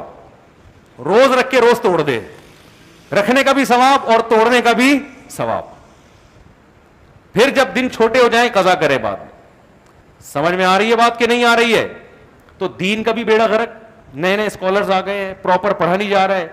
دینی مسائل ڈاکٹروں سے پوچھ رہے ہیں, انجینئروں سے پوچھ رہے ہیں, سائنسدانوں سے پوچھ رہے ہیں, جنہوں نے یونیورسٹیوں میں ساری زندگی پروفیسر رہے, سائنس پڑھائی ہے, وہ آج مذہبی اسکالر بنے ہوئے ہیں. کوئی ہمارے سابق صدر ریٹائر ہوتے ہی تفسیر لکھ لی انہوں نے. ارے بھائی تم ساری زندگی سیاست میں رہے, اب ریٹائر ہو کے تم قرآن کی تفسیر کیسے؟ قرآن کیا بچوں کا کھیل ہے یار, کوئی بھی اٹھ کے تفسیر لکھ دے اس کی. اور میڈیکل سائنس کی باتیں کون کر رہے ہیں؟ دیندار لوگ. وہ کون کر رہے ہیں؟ آپ یوٹیوب پہ دیکھ لو, بڑی داڑھی ہوگی, پیاز کے فائدے بتا رہا ہوگا بیٹھ کے. تو نے حکمت کہاں سے پڑھی ہے میرے بھائی؟ ہمدرد یونیورسٹی سے پڑھی, حکیم سعید نے تجھے خلافت دی ہے, حکیم اجمل خان کی صحبت اٹھائی ہے نہ بھائی. ایک نے تو ایسی ایسی چیزیں بتائیں اللہ کی پناہ, میں نے کہا اس کو تو نام لے کے میں اس کے خلاف لوگوں کو الو بنا رہا ہے. میڈیکل سائنس کی باتیں عام آدمی کر رہا ہے جس کو کچھ نہیں پتا. کورونا پہ تحقیق کون پیش کر رہا ہے؟ وہ آدمی پیش کر رہا ہے جو محلے کا چوکیدار ہے, اس کا یوٹیوب چینل ہے, اور وہ کیا کر رہا ہے؟ کورونا پہ تحقیق. عمران خان کے بارے میں وہ شخص تبصرہ کر رہا ہے جس نے کبھی نہ اس کے کبھی دوستوں سے ملا, نہ اس کو خارجہ کوئی سفیروں سے ملا ملکوں کے, نا کہ لوگ کہتے ہیں نا اس نے ملکوں کے لیے بڑا کام کیا, تو یہ تو سفیر بتائیں گے نا کیا کہ نہیں کیا. اسی طرح دوسرے سیاستدانوں کے بارے میں بھی ہر آدمی جس کو جس فیلڈ کا کخ بھی پتا نہیں ہے, لیکن اس فیلڈ میں وہ کیا بنا ہوا ہے؟ ماسٹر. تو نتیجہ کیا نکلے گا میرے بھائی؟ جو 2-4 پجامے رہ گئے ہیں نا ہماری باڈی پہ, وہ بھی کیا ہو جائیں گے؟ ختم. تو بار بار ہم یہ بات کرتے ہیں کہ ہمارے نبی کی سیرت ہمیں بتاتی ہے. دیکھو قرآن کہتا ہے میدان جنگ میں تمہارے ساتھ ہوں اگر تم پرہیزگار ہو. وہی قرآن کہہ رہا ہے پرہیزگاری کی ڈیفینیشن کیا ہے؟ اللہ کے حکم کو فالو کرنا. تو اللہ کے حکم میں کیا ہے؟ اعدوا لهم ما استطعتم من قوہ, ان دشمنوں کے خلاف جتنی طاقت جمع کر سکتے ہو کرو. اس طاقت کی غلط ڈیفائن کیا جا سکتا تو اس سے ایمانی طاقت مراد ہے. آج کوئی صوفی آ جاتا کہتا ہے ایمانی طاقت مراد ہے. اللہ نے کہا کہ من رباط الخیل, اس طاقت سے مراد ہے گھوڑے تیار کرو, گھوڑے, صحیح ہے نا. اور اعدوا لهم ما استطعتم من قوة ومن رباط الخیل ترہبون به عدو اللہ وعدوکم, ایسا سامان اکٹھا کر کے رکھو اس سے اللہ کے دشمن کانپنا شروع کر دیں, ان کی ٹانگیں کانپنا شروع کر دیں. سمجھ میں آ رہی ہے نا بات؟ دشمنوں کی ٹانگیں کانپنا شروع ہو جائیں, ایسا سامان اور ایسا اسباب اختیار کرنے ہیں.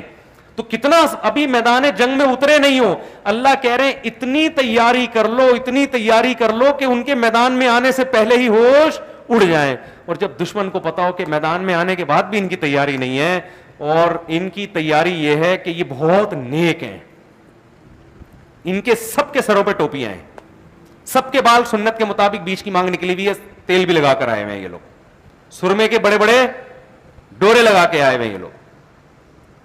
ایسا چہرے پہ نور برس رہا ہے ان کے کہ بس دل چاہتا ہے ان سے دعا کروا لو. تو میرے بھائی یہ نہیں ہوگا, یہ بہت بربادی ہو رہی ہے, بہت بربادی ہو رہی ہے. اور ہر لحاظ پہ مسلمان کیا ہو رہا ہے, میاں بیوی کے جھگڑے جب آتے ہیں نا 99% ہوتا ہے کہ کسی نے کچھ کیا ہوا ان دونوں کے درمیان. اس کا نقصان کیا ہوتا ہے کہ جو وجہ خرابی کی ہوتی ہے وہ وجہ نظروں سے اوجھل. بعض دفعہ مرد بد اخلاق ہوتا ہے, بعض دفعہ عورت میں خرابی ہے. دیکھو میں اکثر ایک روایت پیش کرتا ہوں, حدیث میں آتا ہے تقوم الساعۃ والروم اکثر الناس, قیامت قائم ہوگی مگر رومی پھر بھی دنیا میں زیادہ ہوں گے. یہ روم جو ہے نا انگریز ہیں, صحابہ کی اور تابعین کی بڑی لڑائیاں ہوئی تھیں انگریزوں سے, ان کے جو باپ دادے ہوا کرتے جن کو رومی کہا جاتا تھا. یہ اسی کلر کے ہیں ہمیشہ سے, ان کے کلر ہمیشہ سے ایسے ہی ہیں. قرآن میں بھی ان کے کلر کا اشارہ ملتا ہے. جب نبی صلی اللہ علیہ وسلم نے رومیوں سے لڑنے کا ارادہ کیا نا تو ایک منافق نے کہا کہ ان کی عورتیں گوری ہوتی ہیں, خوبصورت ہوتی ہیں, میں وہاں جاؤں گا بد نظری ہوگی, فتنے میں مبتلا ہو جاؤں گا, لہذا میں نہیں جا رہا. جہاں سے جان بچانے کے لیے نا لیبل کس کا لگایا؟ مذہب کا لیبل لگایا نا کہ میں نظر کی حفاظت کرنا چاہوں. مکروہ ہے, بد نظری کرنا کیا ہے؟ جہاد سے بھاگنا جو کبیرہ گناہ ہے اس کو نہیں دیکھ رہا. تو قرآن نے کیا کہا؟ الا فی الفتنۃ سقطوا, یہ جو کہہ رہے ہیں نا ان کی عورتوں کی وجہ سے فتنہ ہوگا, جہاد سے بھاگ کے یہ فتنے میں پڑ گیا ہے.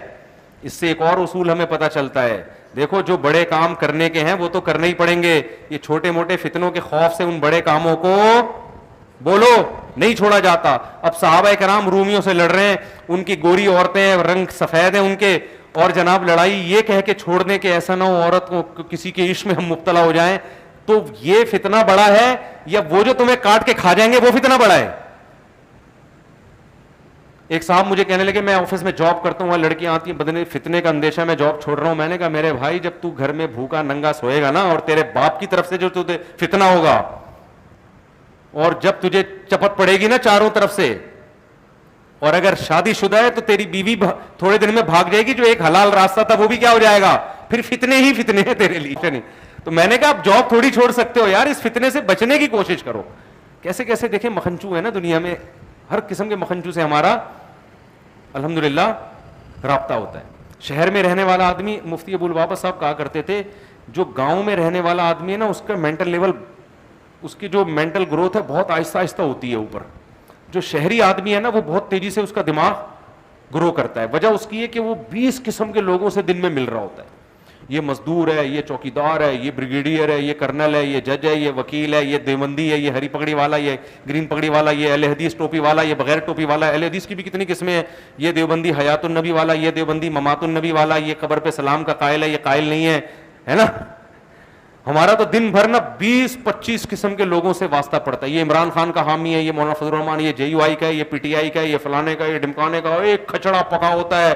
پھر جناب کھڈے آ رہے ہیں, اس کی ساس ظالم ہے, اس کی جٹھانی نے کچھ کر دیا ہے, یہ روحانی عاملوں کا ڈسا ہوا ہے, اس کے مسائل الگ ہیں. آپ بتاؤ جب اتنے کھچڑے پکتے ہیں, یا تو آدمی بالکل ہی باولا ہو جاتا ہے, یا اس کا مینٹل لیول بولو یا بہت اونچا چلا ہے, یا تو بالکل ہی کیا ہو جائے گا. تو مجھے بھی لگتا ہے کہ یا تو میں دنیا کا ذہین ترین انسان بن جاؤں گا, یا تھوڑی بہت جو میری کھوپڑی ہے یہ. تو دو فرق ہیں میرے بھائی اسباب اختیار کرنا ہے. پہلی بات تو یہ ہے کہ مسلمان حرام اسباب اختیار بولو نہیں کرتا, پہلی بات. دوسری بات یہ ہے کہ مسلمان اسباب انگریز سے بھی زیادہ اختیار کرتے ہیں, جیسے ہمارے نبی نے کیے. پوری سیرت ہے, گراؤنڈ ریئلٹی کو دیکھ کر فیصلہ کیا, کہاں صلح کرنی ہے, کہاں جنگ کرنی ہے, کہاں جنگ کو ٹالنا ہے, کہاں اپنے ساتھی کسی منافق کو قتل کرنا ہے, کہاں منافق کو قتل نہیں کرنا, کہاں بڑے سے بڑے بدماش کو برداشت کرنا ہے. اب دیکھو ہمارے پاس کوئی ایسا کیس آئے, خباب ابن ارت رضی اللہ تعالیٰ عنہ آئے, مجھے آگ پہ لٹایا جا رہا ہے, تو کوئی جذباتی ہو کے جا کے 2 لگا دے کھینچ کے اس کے مالک کے, تو طاقت تو انہی کے پاس ہے, وہ 2 لگانے کے جواب میں کیا کرے گا, وہ 4 لگا دے گا. ایسے ہی کرے گا نا, وہ آج کوئلوں پہ لٹا رہا ہے, کل وہ قتل ہی کر دے گا, تو جان سے مار دے گا.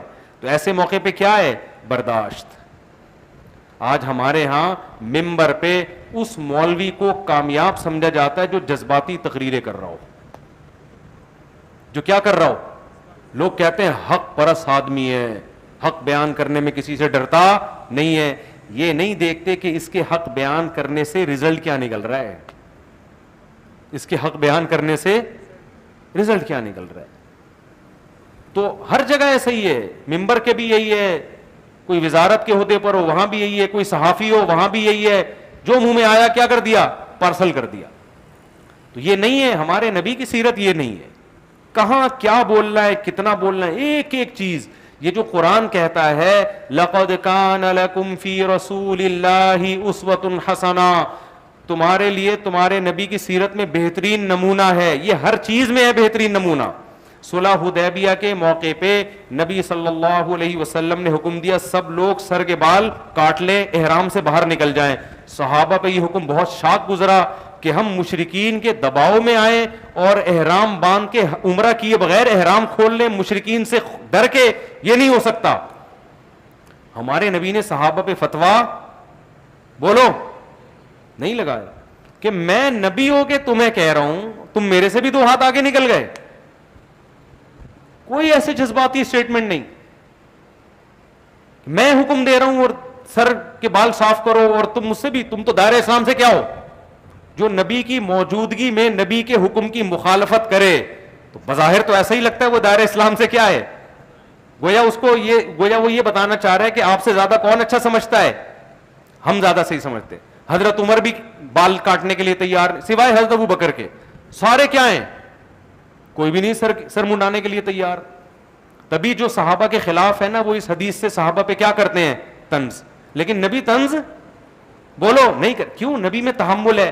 نبی دیکھ رہے ہیں کہ یہ میرے حکم کی مخالفت تو ہے, مگر اس مخالفت کی بیس میرا انکار نہیں, غیرت ہے. یہ سمجھ رہے ہیں میرے بارے میں کہ شاید میں ان کی رعایت میں مشرکین سے دب گیا ہوں, ان کے خیال میں تو ہم دبنے والے لوگ نہیں ہیں, ہم تو کٹنے والے لوگ ہیں. فوراً فتویٰ نہیں لگایا. آج دیندار لوگ کتنی جلدی کسی پہ گستاخی کا فتویٰ لگا دیتے ہیں. کیسے گستاخیوں کے فتوے, کیسے فوراً جو ہے نا دائرہ اسلام سے خارج ہونے کے فتوے, اس کا رزلٹ کیا نکل رہا ہے, اس کا نتیجہ کیا نکل رہا ہے, کچھ بھی نہیں دیکھا جا رہا. ہمارے نبی نے یہ کام نہیں کیا. کتنا آپ نے سوچا ہوگا نا میں کہہ رہا ہوں, لیکن صحابہ نے نہیں کیا. پھر آپ نے اپنی زوجہ سے مشورہ لیا, کیا کروں بھائی؟ انہوں نے کہا یا رسول اللہ آپ کہیں نہیں, آپ سب کے سامنے اپنا سر منڈوا لیں. جب صحابہ دیکھیں گے نا نبی نے سر منڈوا لیا ہے, پھر کسی میں ہمت نہیں ہوگی کہ بھائی جو کام نبی کر چکے ہیں تو ہم کیسے پیچھے رہ جائیں. نبی نے اب کہنے کے بجائے کیا کیا؟ مشورہ لیا اور سر منڈوا لیا. صحابہ نے بھی سب نے کیا کیا؟ سر منڈوا لیا. کوئی جذباتی ہمارے جیسا لیڈر ہوتا تو فوراً کیا کرتا ہے؟ ابے یہ تو بندے ہی ٹھیک نہیں ہے. یہ بندے کیا ہیں؟ یہ 1400 کی جو جماعت ہے نا, بندے کیا ہیں؟ مجھے پارٹی میں بندہ ٹھیک ایک بھی نہیں ملا. یہی ہوتا ہے نا, گھروں میں بھی تو یہی ہوتا ہے نا. باپ بھی ایسے ہی بیٹوں کے ساتھ کر رہا ہوتا ہے, بیٹے ابا کے ساتھ ایسے ہی کر رہا. ابا ہی ٹھیک نہیں ہے ہمارا, ٹھیک ہے ابا ہی کیا ہے, ابا ہی ٹھیک نہیں ہے ہمارا, بھائی ٹھیک نہیں ہمارا, بہن ٹھیک نہیں ہماری. ظرف چھوٹے ہو گئے ہیں, ہر بات کو غلط نیگیٹو لے کے جانا. تو میں کہتا ہوں اگر کوئی سیرت پراپر طریقے سے پڑھے, خدا کی قسم سیرت میں اس کو ایسا کچھ ملے گا کہ اس سے بہتر زندگی دنیا میں. عمران خان جو ایک بات کہتا تھا نا, بھلے بھائی آپ عمران خان کو گالیاں دو لیکن جو اچھی بات ہے منہ سے پھوٹنے دیا کرو, اتنا نہیں میرے خلاف فتوی بازی شروع کر دیا کرو. عمران خان جو کہتا تھا نا ایک بات, بھلے یہودی ایجنٹ ہے لیکن ایک بات صحیح کہتا تھا, ہوگا میں نہیں کہہ رہا یہودی ایجنٹ ہے, جو کہہ رہے ہیں ان کی رائے میں اگر مان بھی لیا جائے, بات یہ بہرحال اس نے صحیح کی تھی کہ ہمارے ہاں انگریزوں میں جو لیڈرشپ ہے نا ان کو تو پڑھا جاتا ہے. عمران خان یہ کہتا تھا کہ اگر محمد صلی اللہ علیہ وسلم کو ہماری یونیورسٹیوں میں پڑھا دیا جائے تو ہمیں گوروں سے لیڈرشپ کی ورکشاپوں کی ضرورت اور ان سے ہمیں گائیڈنس کی ضرورت نہیں رہے گی. یہ تو گراؤنڈ ریئلٹی ہے. دیکھو ایک آدمی تمہیں بتا رہا ہے کہ ایسے بزنس کرو گے کروڑ روپے کما لو گے, دوسرا کہتا ہے تو نے کیوں نہیں کما لیے, دوسرا کہتا ہے تو نے کیوں نہیں کما لیے. تو بتاؤ یہ کامیاب گائیڈ کرنے والا ہے یہ؟ اب کوئی اس کی بات کو مانے گا؟ بھائی اگر یہ اتنا بہترین طریقہ ہے تیرے پاس تو پیسے بھی تو کما لینا, کیوں نہیں کمائے تو نے؟ ایک آدمی کہتا ہے یہ چیز کھانے سے اتنی طاقت آتی ہے تو تو کھا رہے, تیرے میں کیوں نہیں آئی؟ تو دنیا میں محمد صلی اللہ علیہ وسلم سے زیادہ کامیاب لیڈر گزرا نہیں. 23 سال کا عرصہ نہ لکھنا جانتے نہ پڑھنا جانتے, پسماندہ ترین قوم میں پیدا ہوئے. جو گھوڑوں کی لڑائی پہ قتل و غارت پہ آ جائے, گھوڑوں کی دوڑ پہ قتل و غارت پہ آ جاتی تھی وہ قوم, اس کا گھوڑا آگے نکل گیا تو قتل کر دیا اس کو غیرت میں. ایسی قوم جو نہ لکھنا جانتی اور نہ پڑھنا, ریگستانوں کے بیچ میں تو وہ قوم رہتی ہے, تہذیب و تمدن سے دور, نہ اس کے پاس ریاست نہ خلافت, اور جو لیڈر ہے وہ بھی نہ لکھنا جانتا اور نہ پڑھنا جانتا, جس کی پیدائش سے پہلے باپ فوت ہو گیا ہو, جو پیدا یتیم ہوا ہو. 23 سال کے عرصے میں اگر یہاں بیٹھا ہوں تو یہ کس کا کمال ہے؟ محمد صلی اللہ علیہ وسلم کا. آج حرم میں تراویح ہو رہی ہے, لاکھوں لوگ قرآن پڑھ رہے ہیں ہاتھ باندھ کے رمضان میں, تو یہ کس کا کمال ہے؟ محمد صلی اللہ علیہ وسلم کو ایک کریڈٹ جاتا ہے.